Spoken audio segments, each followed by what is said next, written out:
Halo semuanya, sebelumnya perkenalkan, nama saya Sally Jessica Taslim. Saya berkuliah di Universitas Katolik Musikalitas dari program studi manajemen dan Fakultas Bisnis dan Akuntansi. Nah, pada video kali ini saya akan membahas mengenai perencanaan kapasitas strategis dari mata kuliah Manajemen Operasional yang dibimbing oleh Ibu Francisca Sujono. Ada beberapa materi yang akan kita bahas nih di sini. Yang pertama mengenai kapasitas, kedua desain dan kapasitas efektif, ketiga perencanaan kapasitas jangka panjang dan jangka pendek, keempat analisis kemacetan, dan yang terakhir analisis titik impas dan metode program linear. Yang pertama akan kita bahas adalah mengenai kapasitas. Kapasitas merupakan suatu terobosan atau sejumlah unit yang mana tempat fasilitas dapat menyimpan, menerima, atau memproduksi dalam suatu periode waktu tertentu.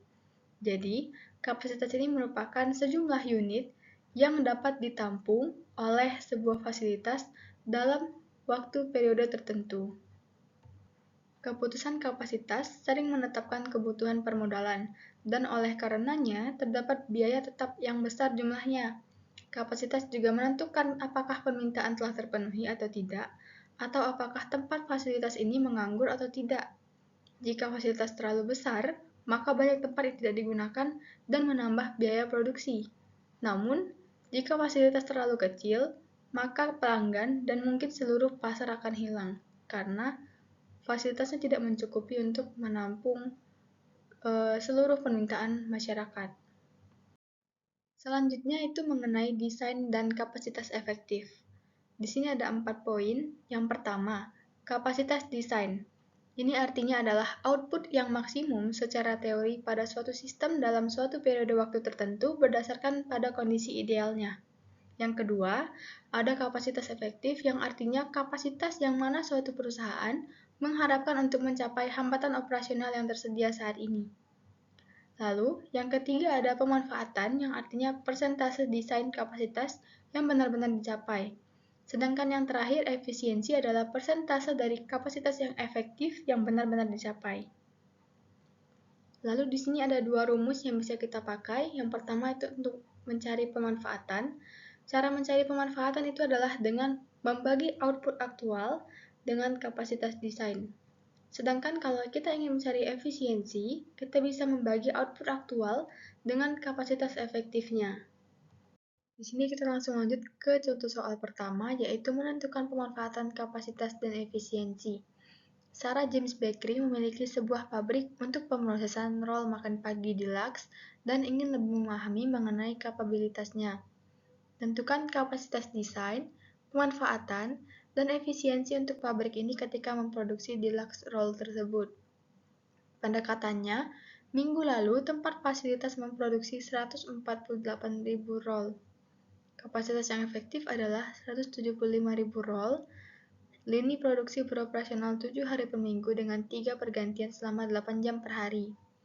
Pertama-tama, perusahaan akan menghitung desain kapasitas dengan cara mengalihkan waktu operasional dengan jumlah produksi per jam. Di sini waktu operasionalnya itu ada 7 hari dikali dengan 3 pergantian dan dikali dengan 8 jam. Lalu untuk jumlah produksi per hari per jam itu ada 1.200 roll. Hasilnya adalah 201.600 roll. Lalu kita lanjut menghitung pemanfaatan dengan membagikan output aktual dengan kapasitas desain. Output aktual kita ada 148.000 roll. Kita bagikan dengan kapasitas desain yang tadi kita sudah hitung sebelumnya. Jadi 148.000 dibagi dengan 201.600 roll. Hasilnya adalah 73,4%. Selanjutnya menghitung efisiensi, yaitu membagi output aktual dengan kapasitas efektif. Output aktual kita tadi 148.000, kita bagi dengan kapasitas efektifnya, itu tadi diketahui 175.000 roll. Jadi hasilnya adalah 84,6%. Wawasan atau materi yang kita dapat dari soal ini adalah bakery saat ini memiliki informasi yang dibutuhkan untuk mengevaluasi efisiensi. Lalu ada latihan pembelajaran. Diketahui jika output aktual adalah 150.000, berapakah efisiensi? Nah, dari sini kita akan kembali menghitung efisiensinya dengan mengubah output aktual. Yang tadinya 148.000 kita ganti jadi 150.000. Jadi, 150.000 dibagi dengan 175.000 adalah 85,7%.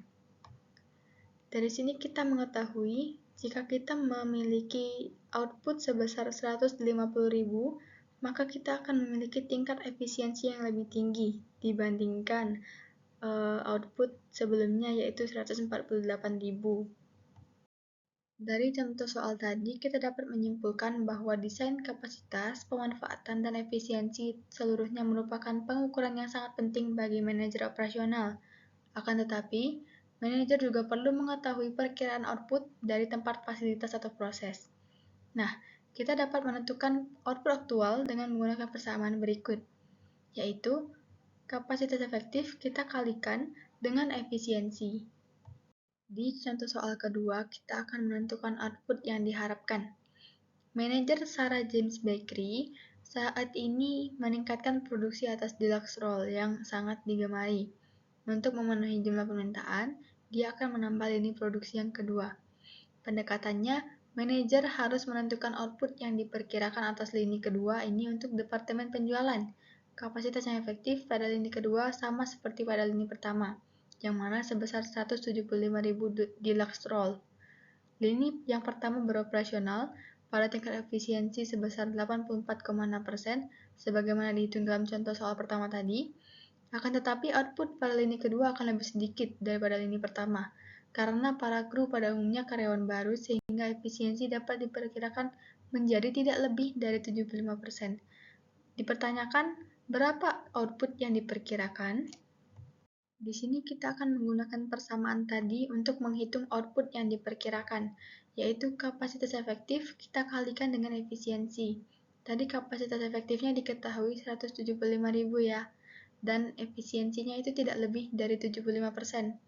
Itu untuk efisiensinya kita jadikan desimal, jadi 0,75.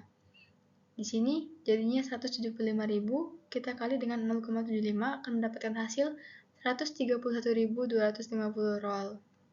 Dan wawasan yang kita dapat adalah Departemen Penjualan sekarang dapat diberitahukan bahwa output yang diperkirakan adalah 131.250 roll. Lalu di latihan pembelajaran, setelah pelatihan selama 1 bulan, para kru pada lini produksi kedua dapat diharapkan untuk bekerja dengan tingkat efisiensi sebesar 80%.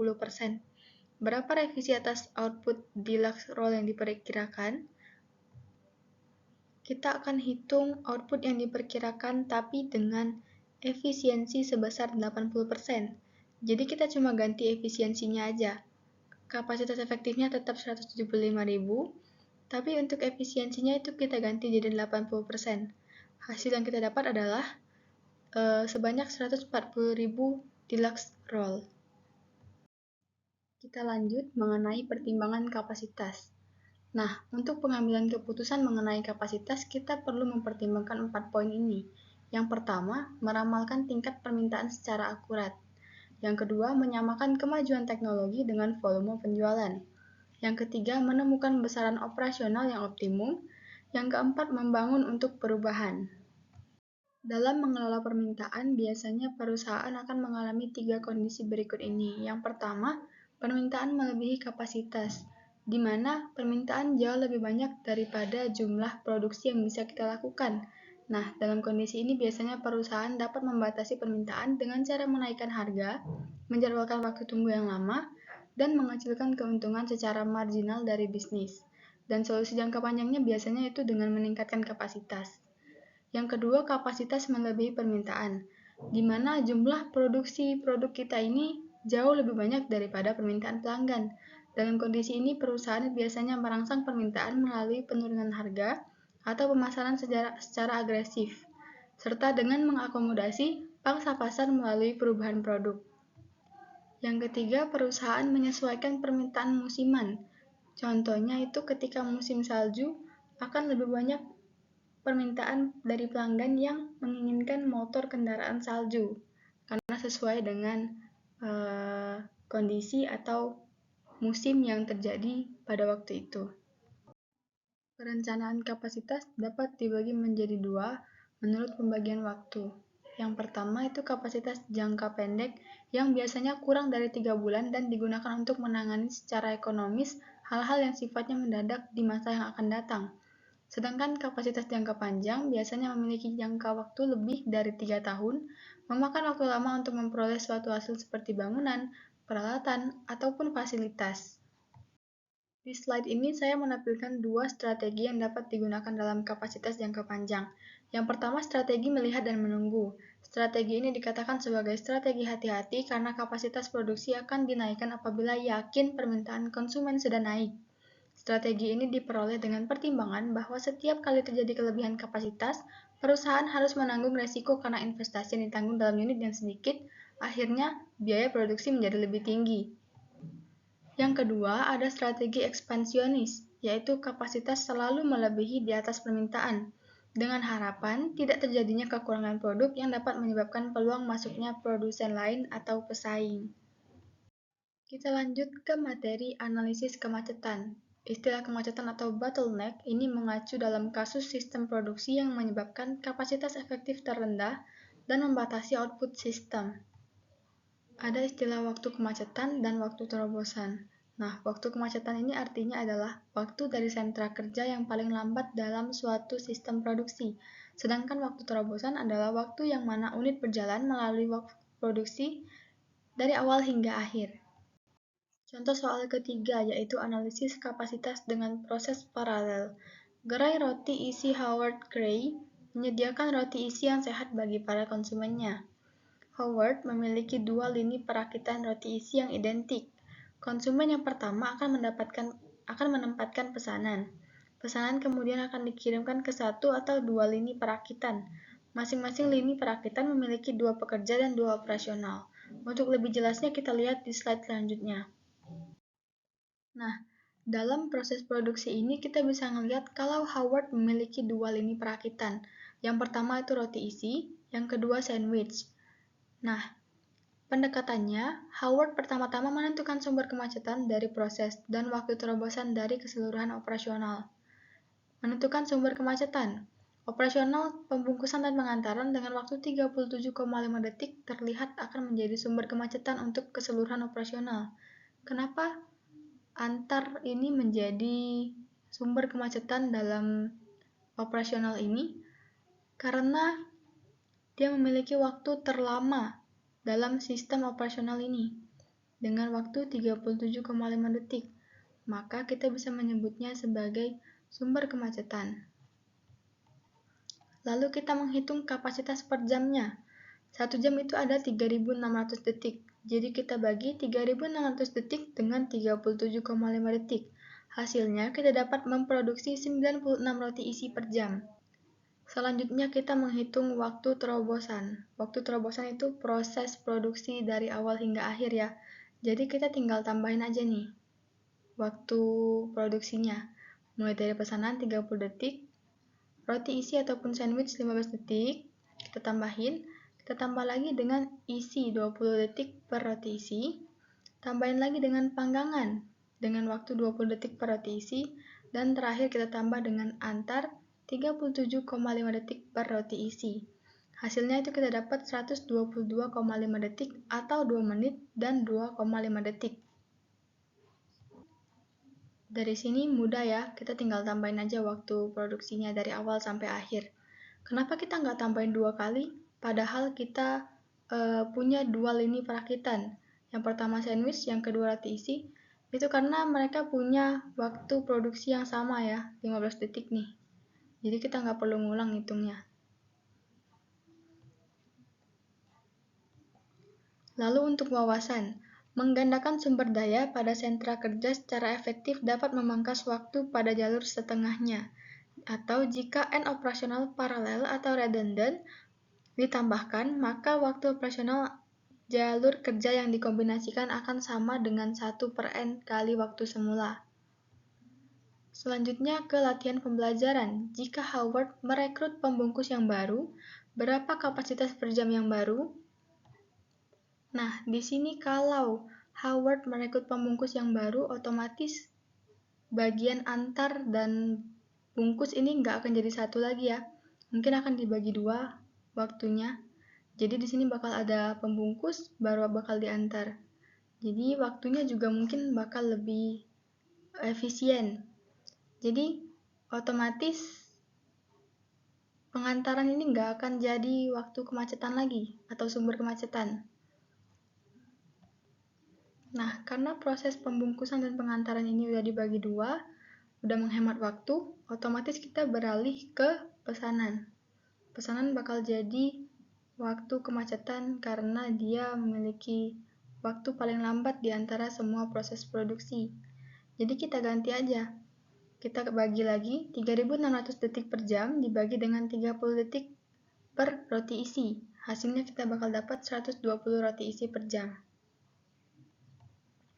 Kita bisa lihat ya adanya perbedaan sebelum dan sesudah ada pembungkus atau merekrut pembungkus baru. Sebelumnya kita cuma bisa memproduksi 96 roti isi per jam. Tapi setelah merekrut pembungkus yang baru, kita bisa memproduksi 120 roti isi per jam. Itu artinya proses produksi kita bakal lebih efisien dan efektif. Kita lanjut ke contoh soal keempat, yaitu analisis kapasitas dengan proses yang simultan. Praktik dokter gigi Dr. Cynthia telah membersihkan gigi para konsumennya selama dekade. Proses untuk pembersihan gigi mendasar adalah relatif sederhana. Nah, ini untuk lebih jelasnya kita langsung lihat ke slide selanjutnya aja. Nah, pada gambar ini kita bisa lihat ya, kalau ada dua jalur. Jalur pertama itu melalui perawat atau pembersihan, dan jalur kedua itu melalui sinar X. Pendekatannya, dengan proses secara simultan, pesanan atau produk akan dibagi menjadi jalur yang berbeda untuk kemudian digabungkan kembali berikutnya. Untuk menemukan waktu kemacetan, masing-masing operasional dilakukan secara terpisah, seperti seluruh operasional berada pada urutan jalur. Untuk menemukan waktu terobosan, waktu di atas semua jalur harus dihitung, dan itulah jalur terlama. Di sini kita temukan kalau waktu kemacetannya itu 24 menit ya, karena di sini 24 ini adalah hambatan atau waktu yang paling lama dalam operasional kegiatan ini. Setelah menemukan waktu kemacetan, kita bagi dengan 60 menit atau 1 jam. Jadi kita bisa mendapatkan kapasitas 2,5 pasien per jam. Setelah itu kita akan menghitung waktu terobosannya. Dari yang pertama, mendaftarkan diri 2 menit, ditambah dengan mengambil sinar X 2 menit, ditambah lagi dengan mengembangkan sinar X selama 4 menit, lalu ini kita ambil jalur yang pertama dulu, jalur perawat ya, ditambah lagi dengan pembersihan 24 menit, ditambah dengan dokter gigi 8 menit, dan meninggalkan 6 menit.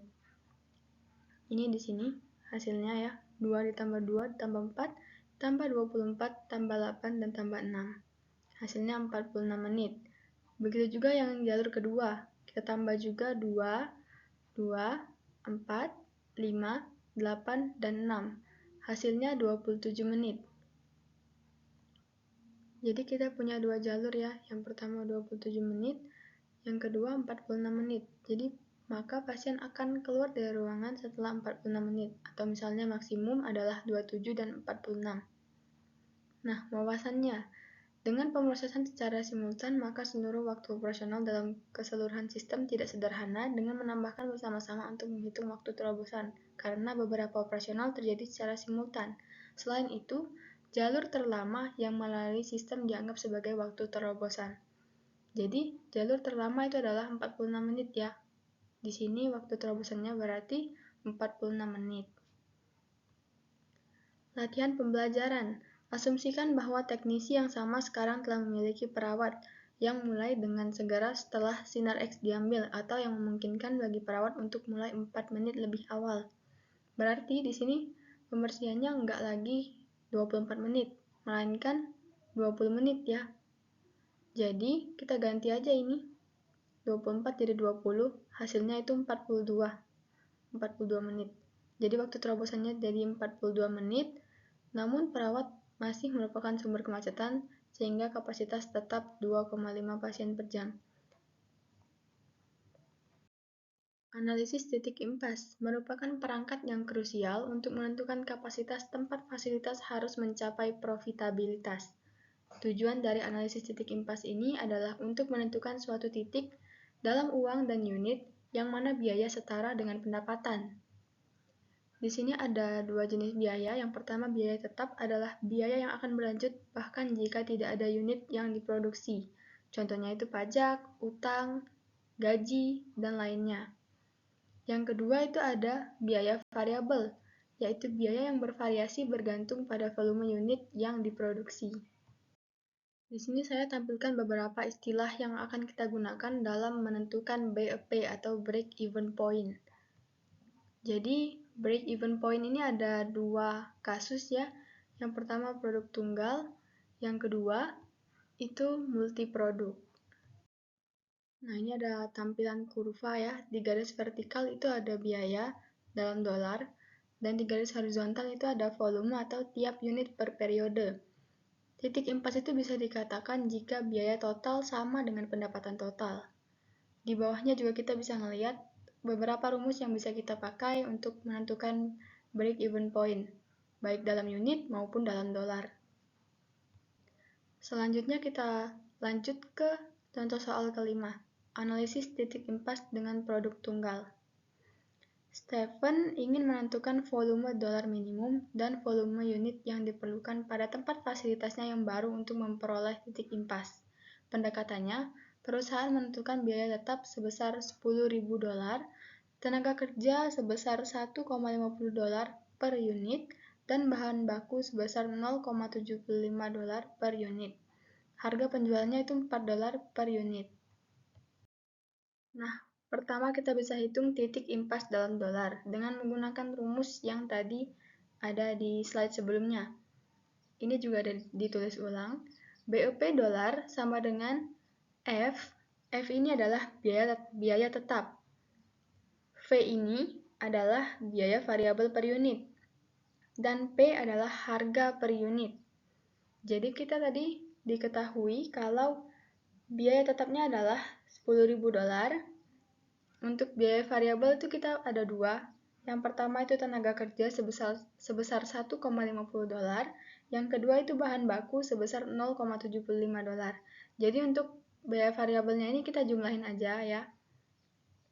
Terus untuk harga penjualan itu $4.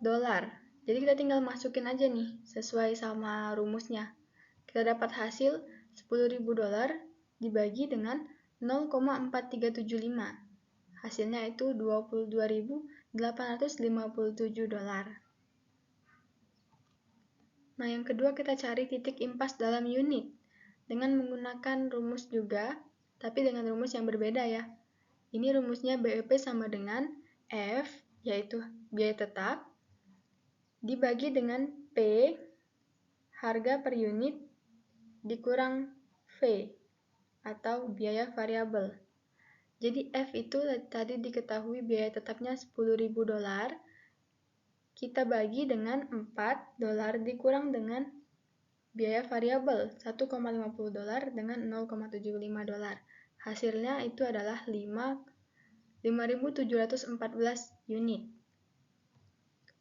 Wawasan, manajemen Stephen sekarang telah memiliki estimasi volume unit dan dolar yang diperlukan bagi tempat fasilitas yang baru. Lalu latihan pembelajarannya, jika Stephens menemukan bahwa biaya tetap akan meningkat sebesar $12.000, apa yang terjadi dengan titik impas dalam unit dan dolar? Nah, di sini diketahui kalau biaya tetapnya itu jadi $12.000 ya. Jadi kita tinggal ubah aja. $10.000 ini kita ubah jadi $12.000. Untuk titik impas dalam unit itu kita dapat 6.857 unit. Sedangkan untuk yang dolar kita dapat 27.428 dolar. Kita lanjut ke kasus multiproduk nih. Namanya multiproduk berarti produknya lebih dari satu ya. Jadi kita lanjut ke slide selanjutnya aja. Contoh soal ke-6, analisis titik impas dengan multiproduk. Le Bistro, seperti kebanyakan restoran lainnya, menghasilkan lebih dari satu produk dan ingin mengetahui nih titik impasnya dalam dolar.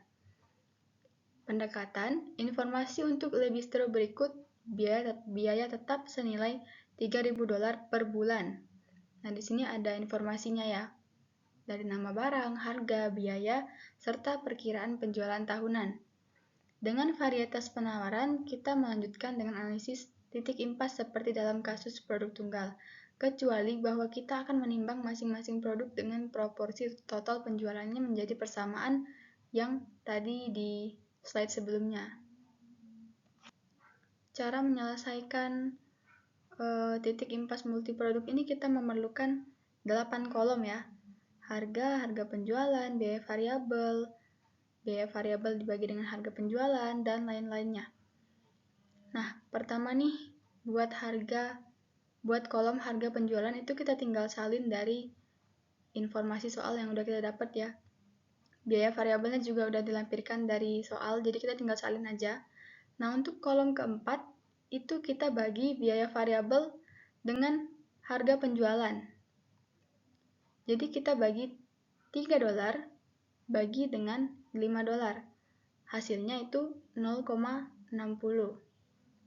Gitu juga seterusnya ya, untuk produk lainnya sama aja, 0,50 kita bagi dengan $1,50. Hasilnya dapat 0,33. Lalu untuk kolom kelima, ini mudah ya, simple. Hasil dari kolom 4 tadi, kita kurangin sama 1. 1 dikurang 0,60 hasilnya 0,40. 1 dikurang 0,33 hasilnya 0,67. 1 dikurang 0,50 hasilnya 0,50. Kolom ke-6. Kolom ke-6 ini kita cari dari perkiraan penjualan tahunan, kita kaliin sama harga penjualan. Jadi, 9.000 dikali dengan $5 itu hasilnya $45.000. 9.000 kita kali dengan $1,50 itu hasilnya $13.500. Lalu 7.000 kita kalikan dengan $2 itu hasilnya $14.000. Kita totalin ya. Totalin semua hasil penjualan tahunannya. Hasilnya kita dapat $72.500. Nah, di kolom 7 ini ada persen dari penjualan. Kita bisa cari dari perkiraan penjualan tahunan tadi. Gimana cara nyarinya? Itu kita tinggal bagiin aja. 72.500 kita bagi dengan 45.000. Hasilnya 0,621% penjualan. Selanjutnya, 72.500 kita bagi dengan 13.500. 13.500 kita bagi dengan 72.500. Hasilnya itu 0,186% penjualan. Gitu juga seterusnya. Persentase penjualannya juga kita jumlahin ya. Terus untuk kolom 8, ini kita kaliin kolom 5 dengan kolom 7. Jadi 0,40 dikali dengan 0,621 hasilnya 0,248. 0,67 kita kalikan dengan 0,186 hasilnya 0,125. Ini total dari kolom 8 ini juga kita jumlahin, hasilnya dapat 0,470. Ada catatan, pendapatan untuk roti isi adalah $45.000 atau $5 dikali 9.000 ya tadi dari sini. Yang mana 62% dari total pendapatan senilai 72.500. Ini ya, 62% pendapatan dari total 72.500 penjualan. Oleh karena itu, kontribusi untuk roti isi yang tertimbang adalah 0,621. Kontribusi tertimbang adalah 0,621 dikali dengan 0,40, hasilnya 0,248. Ini ya, hasilnya tadi. Dalam hal ini, kontribusi relatifnya dicerminkan dengan tepat. Dengan menggunakan pendekatan ini, untuk masing-masing produk, kita dapat menemukan total kontribusi tertimbang sebesar 0,47 untuk masing-masing dolar penjualan, dan titik impas dolar adalah 76.596. Nah, ini rumusnya. Ini rumusnya ada di slide sebelumnya, tapi ini udah ditulis ulang di slide ini ya. F itu adalah biaya tetap. Jadi biaya tetap itu kita bagi dengan jumlah ini. Hasil yang kita dapat tadi. Jadi biaya tetap tadi diketahui sebesar 3.000 dolar ya per bulan. Nah, per bulan nih, yang kita carikan per tahun. Jadi 3.000 dolar itu kita kali dengan 12 bulan. Ya, karena 3.000 itu kan cuma untuk 1 bulan. Hasilnya itu kita dapat 36.000 dolar dan kita bagi dengan hasil ini tadi, 0,470. Kita dapat 76.596 dolar. Nah, informasi yang diberikan dalam contoh ini mengimplikasikan total penjualan harian atau 52 minggu pada 6 hari masing-masing. Adalah kita bagi hasil ini tadi, hasil titik impasnya tadi, 76.596 dolar dibagi dengan 312 hari. Hasilnya 245,50 dolar per harinya. Wawasan, manajemen Le Bistro sekarang mengetahui bahwa dia harus menghasilkan rata-rata penjualan senilai 245,50 dolar tiap hari untuk mencapai titik impas. Manajemen juga mengetahui bahwa jika perkiraan penjualan senilai 72.500 dolar benar, Le Bistro akan kehilangan uang karena titik impasnya adalah 76.596 dolar. Latihan pembelajaran. Jika manajer Le Bistro ingin menghasilkan tambahan 1.000 dolar per bulan atas gaji dan mempertimbangkan ini sebagai biaya tetap, berapa titik impas yang baru dalam rata-rata penjualan per hari? Nah, kalau kayak gini itu kita tinggal ubah aja. Tadi kan biaya tetapnya itu 3.000 dolar per bulan. Nah, ini dia nambahin 1.000 dolar per bulan. Jadi 4.000. Kita masukin aja kayak rumus yang sebelumnya tadi. 4.000 dolar kita kalikan 12 dibagi dengan 0,47. Hasilnya kita bakal dapat 102.127 dolar. Nah, jadi hasil dari perhitungan kita tadi 102.127 dolar itu kita bagikan dengan 312 hari. Hasilnya kita bakal dapat 327,33 dolar. Di sini memang nggak ada dicantumkan ulang ya untuk hasilnya. Jadi tinggal pakai rumus tadi aja, cuma 3.000 dolarnya kita ganti jadi 4.000. Kita lanjut ke contoh soal ke-7, unit penjualan pada titik impas.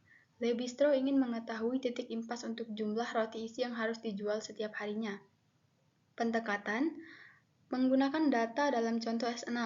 Kita mengambil perkiraan penjualan roti isi sebesar 62,1% kali titik impas harian 245,50 dolar dibagi dengan harga jual masing-masing roti isi atau 5 dolar. Solusinya dengan pemahaman jumlah penjualan produk individual, manajer memiliki basis untuk menentukan kebutuhan bahan material dan tenaga kerja. Jadi di sini kita tinggal kaliin aja ya, 0,621 atau 62,1% dikali dengan 245,50 dolar dan dibagi dengan harga jual roti isi, yaitu sebesar 5 dolar. Hasilnya kita bakal dapat 30,5 sandwich atau 31 lah ya digenapin, karena produk itu nggak bisa dalam bentuk koma. Lalu lanjut ke latihan pembelajarannya. Pada titik impas dalam dolar senilai 327,33 dolar per hari, berapa banyak roti isi yang harus dijual oleh Le Bistro tiap hari? Di sini berarti kita tinggal ganti aja jumlah dolarnya ini. 245,50 dolar kita ganti jadi 327,33 dolar.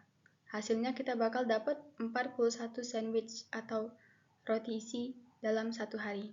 Jadi intinya ada 41 roti isi yang harus dijual oleh Lady Strauss setiap hari untuk mencapai titik impasnya. Nah, selain titik impas, ada metode pemrograman linear. Tapi untuk materi ini saya tidak akan jelaskan lebih lanjut karena materi ini lebih mengarah ke mata kuliah riset operasi. Jadi di sini saya hanya menampilkan beberapa contohnya aja ya.